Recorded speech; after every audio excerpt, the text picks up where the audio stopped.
Hello, welcome to my channel. Today we're looking into the disappearance of Juliana Mae Schubert. She went missing June 30th, 1989, Arlington, Washington. She was 30 years old, 5'3", 120 pounds, brown hair, green eyes. Her maiden name is Vanderlyn. I don't know if I pronounced that right or not. Forgive me if I didn't. She left all of her personal belongings behind at her family's rural estate, including her vehicle, when she disappeared. She's never been seen or heard from again. She was married to David Charles Schubert in 1989, but divorce proceedings were nearly complete at the time of her disappearance. David has been the prime suspect in Juliana's disappearance since 1989. His photo is posted with this case summary. Well, lo and behold, Juliana's relatives won a $1.7 million cash settlement against David for their two children in 1998, when a civil trial jury found that he was responsible for his wife's wrongful death. The Schubert sons publicly supported their father. They told investigators that Juliana departed from their residence with an unidentified blonde woman driving a red vehicle. David was charged with second-degree murder in her disappearance in 1994, but the charge was dismissed and he was freed when the key prosecution witness, a police detective who investigated the case, was diagnosed with cancer and unable to testify. The witness died in 1995. Well, that's horrific. David was charged with first-degree murder in Juliana's case in October 2001. Authorities said that he spoke to at least one witness while divorce proceedings were underway and mentioned that he wanted to kill her to find peace for himself. Investigators have always believed he hid his wife's remains at an undetermined location. David stated that Juliana called him from Colorado several days after her disappearance. He claimed she wanted time to herself and simply never returned to Washington. He also said that she traveled to the Pacific coast and visited the eastern United States after 1989. Her family said that she would never have abandoned her children by her own decision. David's initial trial ended with the jury deadlocked on a verdict in December 2001. He faced a new trial September 2002. The prosecution told the jury that Juliana wanted to retain full custody of her children. The couple's assets were valued at more than $700,000 in 1989.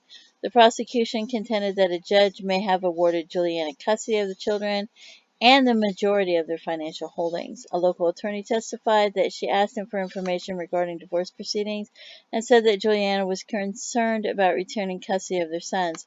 Nicholas, one of the couple's children, died inside his dormitory room at the University of the Pacific in Stockton, California, in December 2001, while the jury was deliberating the verdict at David's trial. He did not leave a suicide note, and there was no indication of foul play at the scene, so they're not going to say how he died. His father claimed that the death was related to stress stemming from an ongoing legal proceedings. Authorities announced that they believe David coerced his sons into testifying about Juliana's supposed departure from their home in 1989. David was convicted of second-degree murder in his wife's case in mid-September 2002. He appealed his conviction, but the appeal was denied. Her remains have never been located. That's just horrific. So she's died, the son's dead. And what is this all over? Probably all over money and assets because, if the divorce doesn't end, she doesn't get anything, he gets to keep it all, right? So many people die after they break up with a boyfriend or they go to file a divorce or they're about to file for a divorce, Here's a Jane Doe.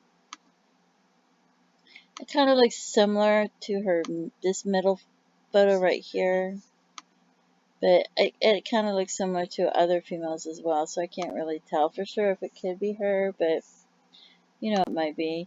There's not a lot of Jane Does, but there's a lot of missing persons. There's not like if you compare how many Jane Does there are in the area to how many missing people there are, you'll find they've found less remains, and there are a lot less remains than there are missing women. So, but this was, an hour and 49 minutes away, so it's possible. But, you've got the water there, so if they've got a boat or something, and they've got a lot of money, so I don't know.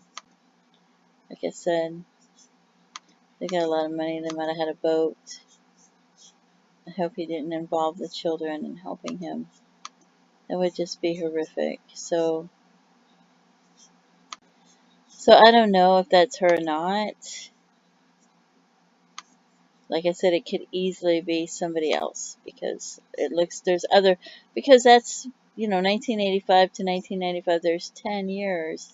There's no height, there's no weight, and there's a lot of females that have similar facial features and similar haircuts. So I don't know if it would be her or not, but there is DNA available, so they can check.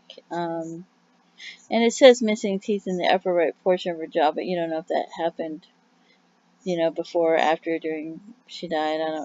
I don't know. It says may have worn dentures. So there was a partial skull with an attached vertebrae was located near a creek south of Highway 7, approximately 800 meters east of the Ruskin Bridge in Mission. The bones were recovered during a search of the farm associated to Robert Picton were confirmed to be genetically linked to this partial skull. It's possible that this woman's family does not know that she's missing, or maybe under the mistaken belief that she was reported missing and there is a file open and she didn't actually get reported missing. So you just never know. There might be somebody that would be like, oh, if only she'd been reported missing and we thought she was reported missing, but look, it looks identical to her, the one that's not reported missing that we don't even know about. So anyway, hopefully they find her remains. That is so sad. And, the other son, I don't know, that's got to be horrific. Your mother's gone, and you got to know that she's probably dead, and then your father's on trial for murder, and that's a lot of stress anyway. But anyway, don't forget to stop and pray for their family and their loved ones. And thank you so much for tuning into my channel. Please feel free to leave comments and have a great day. Bye bye.